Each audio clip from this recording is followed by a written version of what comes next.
తులారాశి ప్రేక్షకులకు స్వాగతం. మీకు ఆల్రెడీ తెలుసు, గురువు గారు ప్రస్తుతం కర్కాటక రాశిలో సంచారం చేస్తున్నారు. ప్రస్తుతం ఆయన పుష్య నక్షత్రంలో కర్కాటక రాశిలో సంచారం చేస్తున్నారు. అయితే ఇదే ఒక ఆగస్ట్ మాసంలో 19వ తేదీ గురువు గారు ఆశ్లేష నక్షత్రంలోకి ప్రవేశిస్తున్నారు, సంచారం చేయబోతున్నారు. ఆగస్ట్ 19వ తేదీ నుంచి అక్టోబర్ 31వ తేదీ వరకు గురువుగారు ఆశ్లేష నక్షత్రంలోనే సంచారం చేస్తూ అక్టోబర్ 31వ తేదీ సింహ రాశిలోకి ప్రవేశిస్తున్నారు. ఈ ఏదైతే గురువుగారి యొక్క ఆశ్లేష నక్షత్రం సంచారం వలన ఈ తులారాశిలో పుట్టిన చిత్తా నక్షత్రం 3-4 పాదాల వాళ్ళకి, అలానే స్వాతి నక్షత్రం 4 పాదాల వాళ్ళకి, అలానే విశాఖ నక్షత్రం 1-2-3 పాదాల వాళ్ళకి ఎలాంటి ఫలితాలు, ఎలాంటి బదిలీలు రాబోతున్నాయో తెలుసుకుంటూ వెళ్దాం. ముఖ్యంగా ఈ గురువు యొక్క ఆశ్లేష నక్షత్రం సంచారం వీళ్ళకి ఎంతవరకు, ఏ నక్షత్రాల వాళ్ళకి ముఖ్యంగా బాగుంటుంది, ఏ నక్షత్రాల వాళ్ళకి అంతగా బాగోదు అనేది కూడా మనం ఇక్కడ తెలుసుకుంటూ వెళ్దాం. ఇక్కడ ఒక చిన్న విషయం చెప్పాలి అండి. ప్రతి ఒక్కరు కూడా రాశి ఫలితాలు దీని మీదనే ఆధారపడి వెళ్తున్నారు. అయితే ముఖ్యంగా రాశి అంటే ఏంటి? మనము ఏ సంవత్సరం, ఏ నెలలో, ఏ డేట్లో పుట్టామో ఆ రోజున చంద్రుడు ఈ 12 రాశి చక్రాలలో ఆయన ఆ రోజు ఎక్కడైతే సంచారం చేస్తూ ఉంటారో ఆ ఒక రాశి మనది జన్మ రాశి అవుతుంది. ఆయన ఆ రోజు ఏ నక్షత్రాలలో సంచారం చేస్తూ ఉన్నారో అది ఒక మన జన్మ నక్షత్రం అవుతుంది. అంటే చంద్రుడు ఇక్కడ సంచారం చేసేటప్పుడు మీరు పుట్టి ఉన్నారు కాబట్టి ఇది మీది ఒక రాశి, తులారాశి. ఈ తులారాశిలో చిత్తా నక్షత్రం 3-4 పాదాలు వస్తాయి, స్వాతి నక్షత్రం 4 పాదాలు వస్తాయి, అలానే విశాఖ నక్షత్రం 1-2-3 పాదాలు వస్తాయి. చంద్రుడు ఏ నక్షత్రంలో అయితే సంచారం చేస్తున్నారో ఆ రోజు అది మన నక్షత్రం అనేది మీకు తెలుసు. చంద్రుడు అంటే ఎవరు? మనస్సు కారకుడు.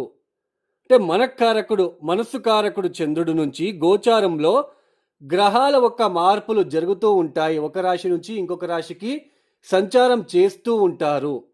ఈ సంచారం చేయడం ద్వారా, ఈ సంచారం ఏదైతే చేస్తూ ఉంటారో ఆ సమయంలో కొన్ని సందర్భాలలో మానసిక వేదన, మనస్సులో చాలా ఎమోషనల్గా ఫీల్ అవడం లాంటిది, మనస్సులో గందరగోళాలు ఏర్పడుతూ ఉంటాయి.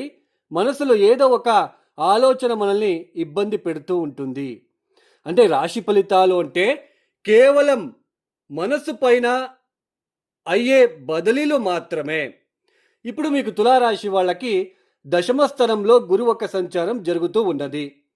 ఈ దశమ స్థానంలో గురువు ఒక సంచారం వలన ఈ తులారాశిలో అంటే మీ మనస్సు కారకుడు చంద్రుడు నుంచి దశమ స్థానంలో కేంద్ర స్థానంలో గురువు ఒక సంచారం జరుగుతుంది కాబట్టి మీరు మానసిక పరమైన ఒత్తిడులు కొన్ని విషయాలలో ఎదుర్కోవాల్సి ఉంటుంది. అవేంటి? ఉద్యోగంలో పని భారం పెరుగుతూ ఉంటుంది. 2-3 చేసే పనిని మీరొక్కరే చేయవలసిన ప్రమేయాలు ఏర్పడుతూ ఉంటాయి.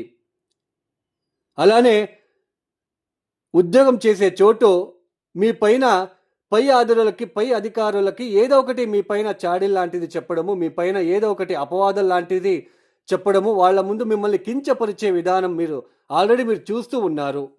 ఉద్యోగంలో నో సాటిస్ఫాక్షన్ అన్నట్టుగా ఉంటుంది. గురువు ఒక దృష్టి చతుర్థ స్థానం మీద పడుతుంది కాబట్టి నేరుగా మీ మనసు కారకుడు చంద్రుడు నుంచి 1-2-3-4 గురువు ఒక దృష్టి నేరుగా ఈ స్థానం మీద పడుతుంది కాబట్టి మానసిక ప్రశాంతత అనేది తగ్గుతుంది. ఇంట్లో ఒత్తిడులు, ఇంట్లో పెద్దలతో తరచుగా ఏదో ఒకటి గొడవ లాంటిది, ఆస్తికి సంబంధించిన విషయాలలో, స్థిరాస్తికి సంబంధించిన విషయాలలో, వాహనానికి సంబంధించిన విషయాలలో కొన్ని తరచుగా ఇబ్బందులు, వాటి వలన ఖర్చులు పెరగడం లాంటిది, మానసిక ప్రశాంతత తగ్గడం లాంటిది మీరు చూస్తూ ఉన్నారు. మెయిన్ ఆరోగ్యరీత్యా కూడా కొన్ని ఇబ్బందులు, కోల్డ్ లాంటిది, కాఫ్ లాంటిది ఎక్కువ మీరు తరచుగా చూడడానికి ఇక్కడ ఆస్కారాలు ఉంటాయి. దశమ స్థానంలో గురువు వచ్చినప్పుడు గురుబలం అనేది ఉండదు.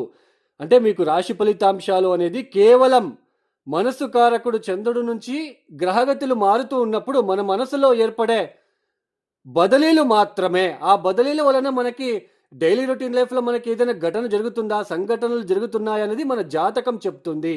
జాతకం చాలా ఇంపార్టెంటు.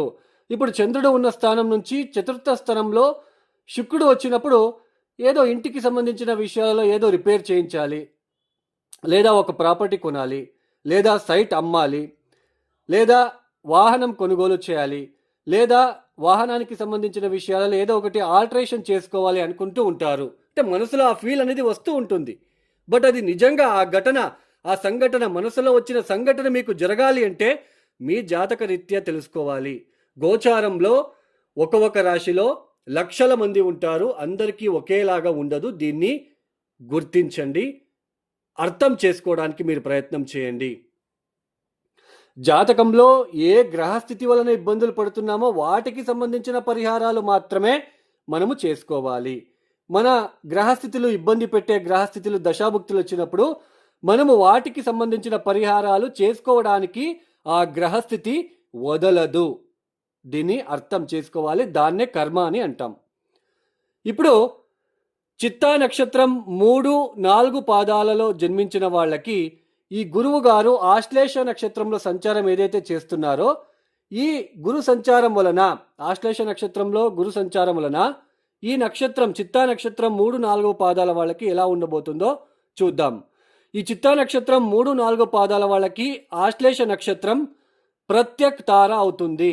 అంటే గురువు గారు ఆశ్లేష నక్షత్రం ఏదైతే సంచారం ఉందో ఈ సంచారం వలన ఈ చిత్తా నక్షత్రం 3-4 పాదాల జాతకులకి అంతగా బాగుండదు, మేలు అనేది జరగదు.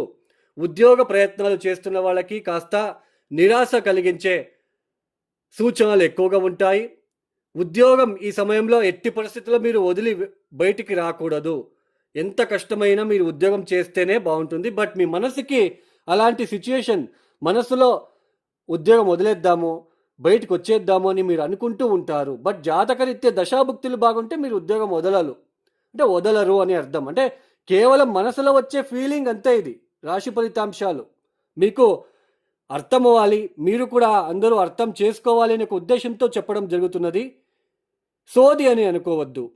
అంటే చిత్తా నక్షత్రం వాళ్ళకి 3-4 పాదాల వాళ్ళకి ఈ గురు సంచారం, ఆశ్లేష నక్షత్ర గురు సంచారం వలన కాస్త మానసిక ప్రశాంతత తగ్గడము, ఉద్యోగ వ్యాపారాలలో మరింత ఒత్తిడులు, చికాకులు ఎదురయ్యే సూచనలు ఉంటాయి. కాబట్టి ఈ చిత్తా నక్షత్రం 3-4 పాదాలు జాతకులు ఖచ్చితంగా లక్ష్మీ నరసింహస్వామి ఆరాధన చేయడం అనేది చాలా ఉపయుక్తకరము. అలానే సుబ్రహ్మణ్య స్వామిని ఆరాధించుకోవడము చాలా మంచిది. ఇక స్వాతి నక్షత్రంలో పుట్టిన 4 పాదాల వాళ్ళకి ఈ గురు ఆశ్లేష నక్షత్రం సంచారం వలన ఎటువంటి ఉపయోగం ఉంటుందో తెలుసుకుందాం. ఈ స్వాతి నక్షత్రం వాళ్ళకి ఆశ్లేష నక్షత్రం క్షేమతార అవుతుంది. ఎవరైతే కొత్త ఉద్యోగ ప్రయత్నాలు చేస్తున్నారో వాళ్ళకి ఉద్యోగం దొరికే సూచనలు ఎక్కువగా ఉంటాయి. కాస్త ఊరట, మానసిక ప్రశాంతత కలిగే సూచనలు కూడా ఈ స్వాతి నక్షత్రం వాళ్ళకి ఉండబోతున్నది. నేను అప్పుడే చెప్పాను, ఒక రాశిలో లక్షల మంది ఉంటారు, నక్షత్రాలు చూసుకోవాలి. ఏ గ్రహం ఏ నక్షత్రంలో సంచారం చేస్తుందో అది కూడా మనం తెలుసుకుంటే అప్పుడు మనకి ఆ ఒక ప్లానెట్ మనకి మంచి ఫలితాలు ఇస్తుందా లేదా అనేది తెలుస్తుంది.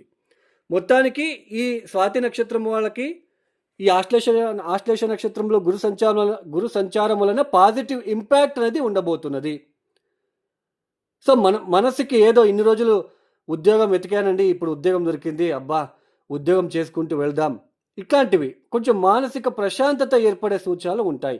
అది వ్యాపారరీత్యా కావచ్చు, ఇంటికి సంబంధించిన విషయాలు కావచ్చు, స్థిరాస్తికి సంబంధించిన విషయాలలో కావచ్చు, ఒక తల్లికి సంబంధించిన విషయాలు కావచ్చు, విద్యార్థులు కావచ్చు, ప్రతి ఒక్కరు కూడా మనసులో కొంచెం అర్థం చేసుకొని ఈ సమయంలో ముందుకు సాగుతారు అని అర్థం. ఈ స్వాతి నక్షత్రం వాళ్ళు కూడా ఏ పరిహారాలు చేసుకుంటే మంచిది, ఇంకా మరింత శుభ ఫలితాలు పొందుకోవడానికి అంటే ప్రతిరోజు విష్ణు సహస్రనామం వినడం ద్వారా, పొద్దున్నే విష్ణు సహస్రనామం వినడానికి ప్రయత్నాలు చేసుకుంటే చాలా మంచిది. ఇక విశాఖ నక్షత్రం 1, 2, 3 పాదాల వాళ్ళకి ఈ ఆశ్లేష నక్షత్రం విపత్తు తార అవుతుంది. వీళ్ళకి కూడా ఉద్యోగంలో, వ్యాపారంలో మానసిక ప్రశాంతత తగ్గడము, అవమానాలు, అపవాదాలు లాంటివి తరచుగా రావడము, మానసిక గందరగోళ పరిస్థితులు ఏర్పడతాయి. కాబట్టి ఈ విశాఖ నక్షత్రం 1, 2, 3 పాదాల వాళ్ళు చాలా జాగ్రత్తలు తీసుకోవాలి.